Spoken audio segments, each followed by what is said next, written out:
So I'm living in a tent right now. My real estate agent gave me a tent, and my dad said, well, maybe next time she can get you inside.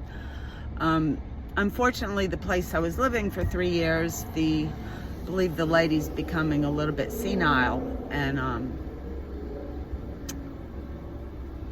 she gave my dog cooked pork bones, and it made him really sick, and pieces of bone were coming out in their excrement. So I was really scared. She'd come up in my room and get my dogs because she liked their company, but they were throwing up bone, like chewed up bone. And I asked her, and she said, oh, I just gave him a little bit of a pig's knuckle, but that wasn't true. And then I'd started paying her weekly because I'm supposedly closing on a house through the USDA Direct program. And one day she came to me a few days ago and she said, you haven't paid me rent for 4 months. And I have. I mean, I've written her checks. In the past, I've always paid monthly, but like the past month, I was paying weekly. And on March 12th, I said, let me settle up at the end of the month. I should be moving out. And so she came to me and she said, you haven't paid rent for 4 months. And she accused me of taking advantage of her. So I had to go to the bank and I got my statements, and so I gave it to her, and it took her a day, and then she got back to me, and she owed me money from the deposit that I gave. So I didn't know but she had to go. She couldn't remember, so she had to go to her bank and get all the statements and try to correlate everything. So that tells me that she's got some dementia going on. One time I had borrowed a book, just a little exercise book, and I was gonna look at it, and it was sitting on my dresser. And after I got home from work, well, she comes up and gets the dogs, and so I guess she came in my room and she took the book, and I think she's paranoid I was stealing it. I don't really keep stuff like that. I was just gonna look at it.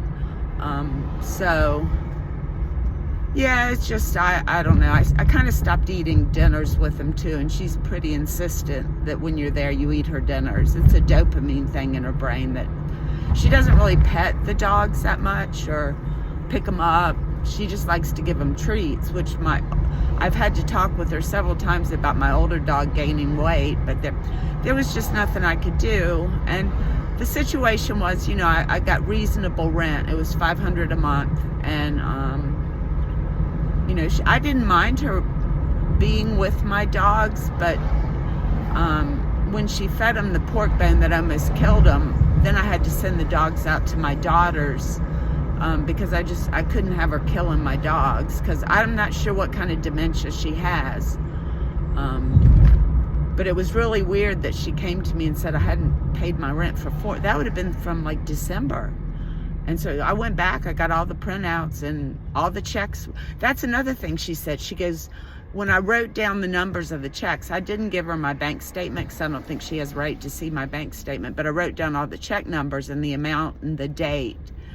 And she said, did these checks clear? And I'm like, the only way I have record of the checks is because they're on my bank account, and they cleared. So anyway, it's horrible. You know, camping is fun, but when that's your only option, it's scary.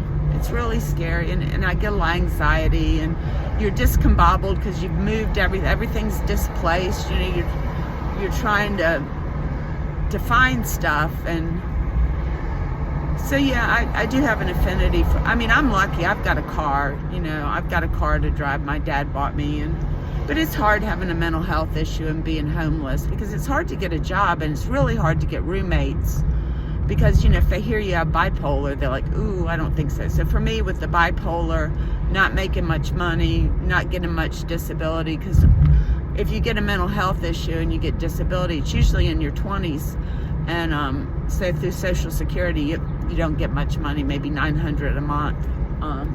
Whereas say you had renal failure in your 40s, you would get $3,000 a month. So you could work the same amount of hours that I can work, which I'm working part-time.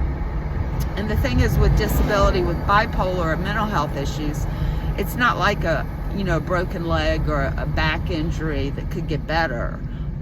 It's more like blindness. It's just there with you for the rest of your life. So, you know, there's a chance. Right now I'm in remission pretty good, and I'm pretty impressed how I'm handling all this stress of having to move into a tent. And I just have a great real estate lady, and she's wonderful, and my kids are helping, but, you know, I can't impede that. You know, they've got their thing going at their house with their 3 kids and stuff like. And but yeah, no, homelessness it's not fun. It's pretty scary, and you're embarrassed. Like, I try to make my car look like I'm not homeless and stuff like that.